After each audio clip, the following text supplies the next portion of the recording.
Bonjour, bienvenue madame, mademoiselle, monsieur, abonné au club créé.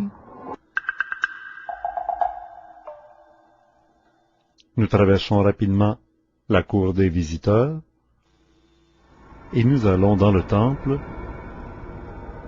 dans la salle 603, pour écouter un entretien sur le supramental avec Bernard de Montréal. Bernard, comment discerner les bonnes influences des influences négatives? Et elles sont toutes des influences. Pour pouvoir discerner les influences, il faut absolument que l'homme ait un mental très ajusté. C'est-à-dire que l'homme doit avoir un minimum d'émotion dans l'esprit. Sinon, son intelligence est polarisée. Et les influences sont des forces qui polarisent la conscience humaine. Donc, que ce soit des bonnes influences ou que ce soit des influences positives ou que ce soit des influences négatives, ça demeure que ce sont des influences, c'est-à-dire des forces qui agissent sur la conscience humaine. Et l'homme, dans sa conscience, à partir du moment où il est créatif, autonome, centrique, peut facilement utiliser les forces dans sa société, mais il les utilise d'une façon qui lui permet de les canaliser et de les amener plus loin dans leur propre évolution. Alors que si l'homme est influencé, les forces l'impressionnent, et c'est ça le danger des influences, c'est qu'on se laisse impressionner. Et qu'est-ce que ça veut dire, se laisser impressionner? C'est manquer de centricité, c'est manquer de puissance intérieure, c'est être colorable. Pour que l'homme se laisse impressionner, il faut qu'il soit conscient de la nature de l'impression. À ce moment-là, il se laisse impressionner. Ça, c'est ce qu'on pourrait appeler des influences valables. Mais si l'homme se laisse impressionner malgré lui-même, à son insu, s'il n'est pas capable de voir les conséquences de ces influences-là dans sa propre vie, comment voulez-vous qu'il les voie dans la vie de la société? Comment voulez-vous qu'il les voie dans la vie de sa famille? Et je ferai le raisonnement inverse. S'il peut percevoir les influences qu'il subit, comment peut-il faire comprendre à la société toutes les influences qui font bouger la société comme le vent fait bouger le blé? L'homme conscient n'est pas intéressé à faire comprendre à la société le mouvement des influences, parce que la société est le produit des influences. C'est une condition qui existe, ça fait partie de la nature de la civilisation.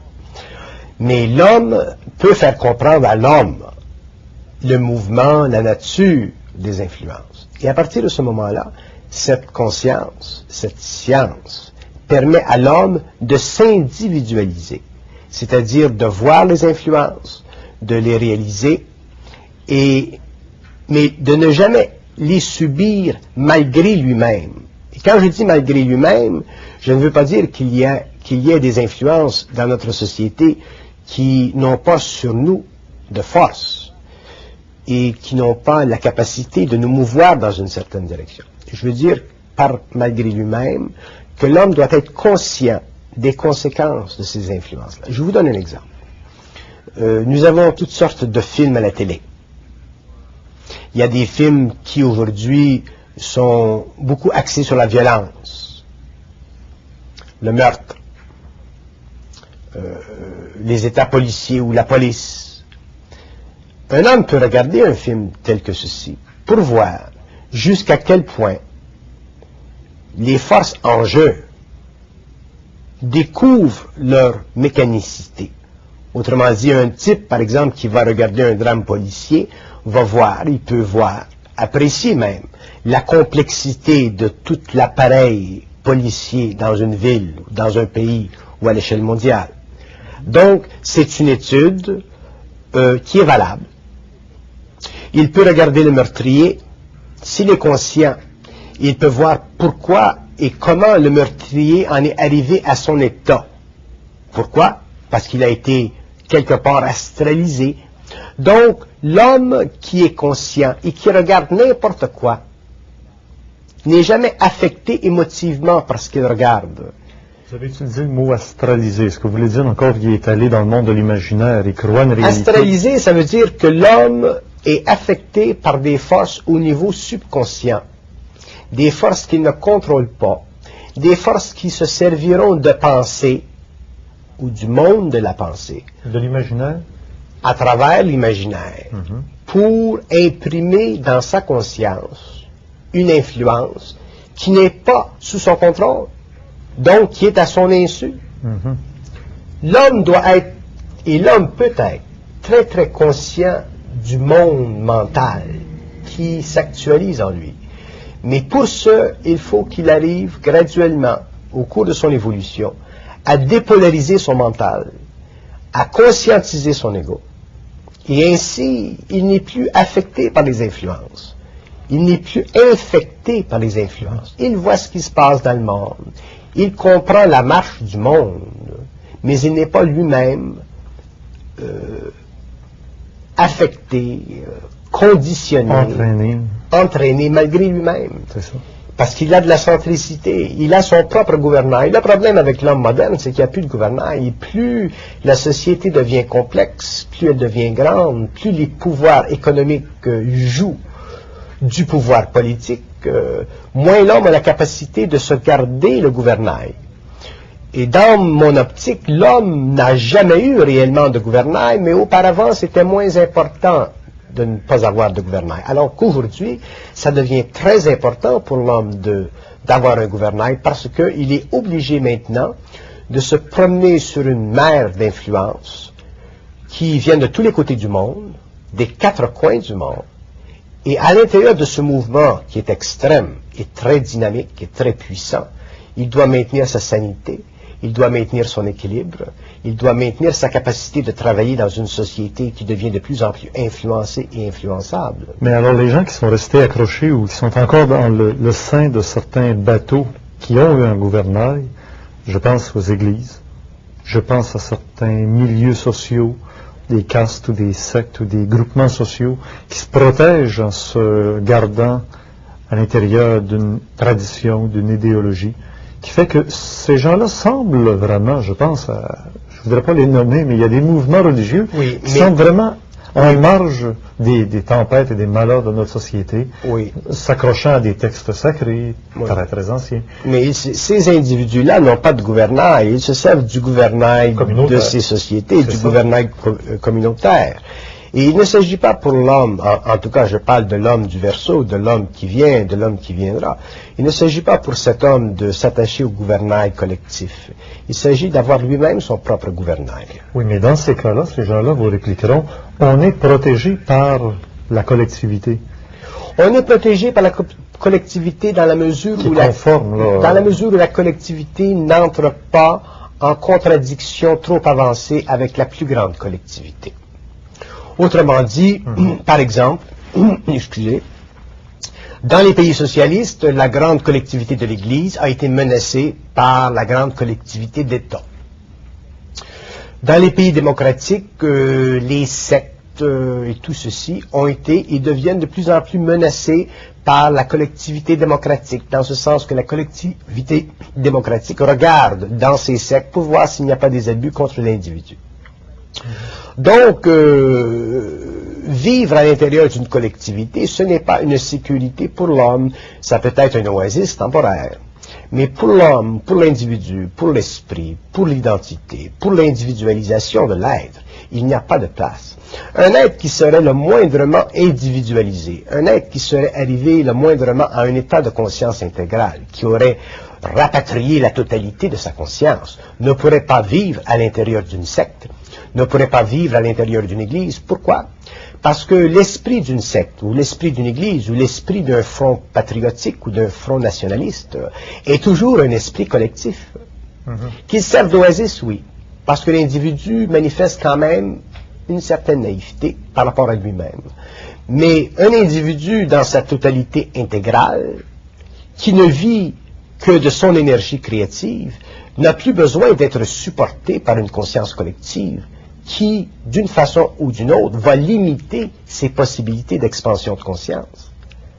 Parce qu'elle est forcée, cette collectivité-là, pour survivre, de s'occuper à ce que les individus n'entrent pas en contradiction avec elle. S'il y a contradiction, la collectivité peut vivre de grands chocs. Regardez ce qui se passe aujourd'hui au niveau de l'Église entre ce groupe de religieux qui retournent vers le fondamentalisme chrétien et l'Église romaine dans sa catholicité universelle. Donc là où il y a chez l'homme du Verseau un besoin intégral de reconnaître en lui-même le potentiel créatif de son mental, il ne peut pas y exister de conscience collective. Il peut y exister une conscience qui permet à cet individu-là de travailler ou d'œuvrer avec plusieurs individus, mais toujours en gardant leur individualité intacte. Donc là, nous retrouvons un esprit universel, nous retrouvons des êtres qui sont sur une même longueur d'onde. Ça, c'est un grand plaisir de l'esprit individualisé qui s'actualise à plusieurs unités dans la formulation créative d'une conscience sur un plan social qui est l'expression et la continuité de cette énergie en mouvement. Mais dans une conscience collective qui est restreinte, soit par rapport à une doctrine, soit par rapport à un ancien testament, soit par rapport à une façon de philosophiser la vie, basé sur la mémoire historique de l'humanité, ce n'est plus suffisant. L'homme, la conscience créatrice de l'homme, c'est une conscience universelle, c'est-à-dire qu'elle n'a plus de fin. Elle est en elle-même infinie. Donc l'homme a à la découvrir et l'homme a à aller dans les tréfonds de cette réalité. Dans la mesure où il est capable de supporter les nouvelles révélations de sa propre conscience, dans la mesure où il est capable, autrement dit, de supporter cette science qui est à la fine pointe de son esprit, il est capable automatiquement de vivre en harmonie parallèle avec ce qui existe dans le monde et ne pas se troubler spirituellement ou se troubler émotivement parce que déjà, il a sa sécurité. Un homme qui a sa sécurité profonde, qui a une sécurité intégrale, qui n'est pas le produit de la collectivité, qui n'est pas le produit d'un tampon collectif, n'est plus menacé par la société. Il n'est plus menacé par le gouvernement, n'est plus menacé par l'État. Les gens qui sont les plus dangereux pour l'État ou les collectivités sont les gens qui vivent une sorte de fausse individualité. Une individualité qui est basée sur une sorte d'émotivité, une sorte de naïveté. Ce sont des gens qui ne connaissent pas les lois de la vie planétaire.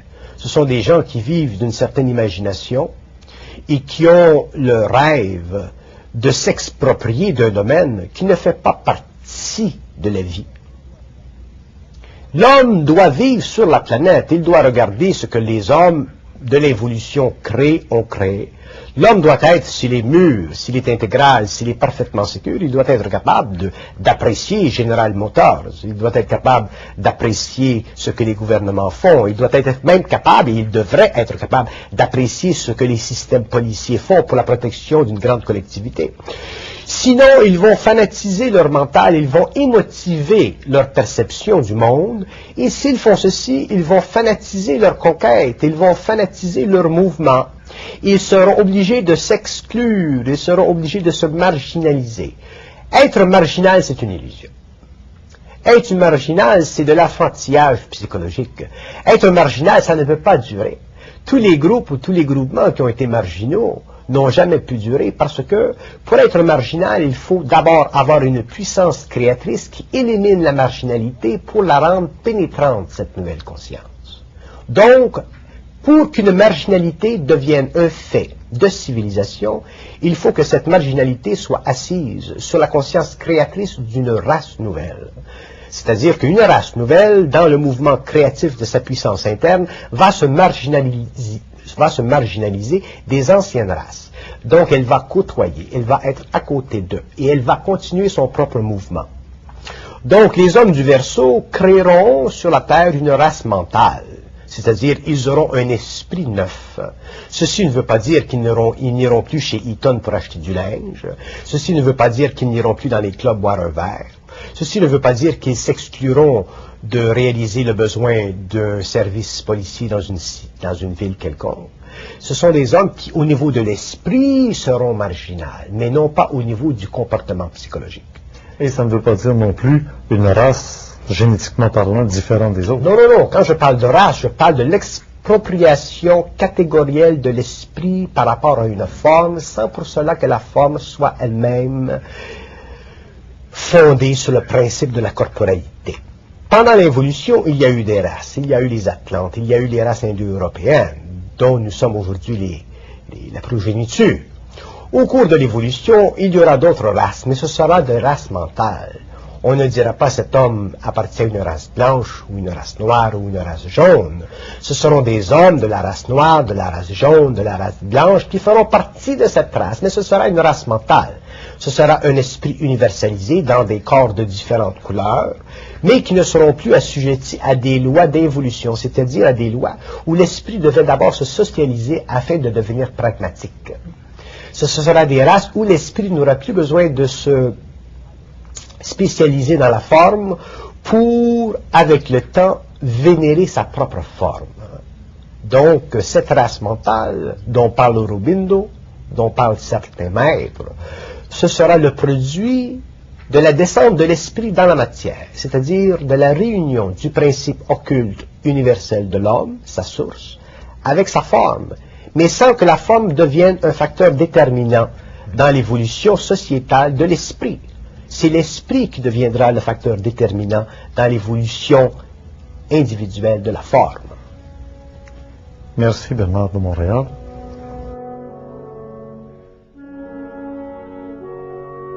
Nous venons de rencontrer Bernard de Montréal dans cette salle 603.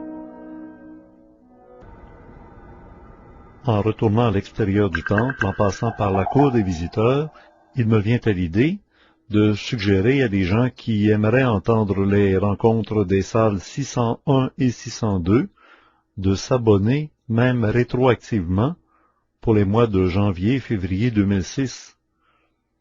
Et des visiteurs libres peuvent devenir abonnés de la même manière, en payant l'abonnement pour 1 mois, 3 mois, 6 mois ou 1 an, à l'adresse toujours la même, le Club Créé, case postale 52, Belleuil, Québec, Canada, J3G 4S8. Nous retrouverons Bernard de Montréal dans les mois qui viennent, dans de nouvelles salles, évidemment. C'est ainsi que ce nouveau club créé 2006 fonctionne et fonctionnera toute l'année, avec des contenus variés dans différents domaines de l'ésotérisme, présentant très souvent des invités très compétents, chacun dans leur domaine. C'est donc un rendez-vous. À bientôt.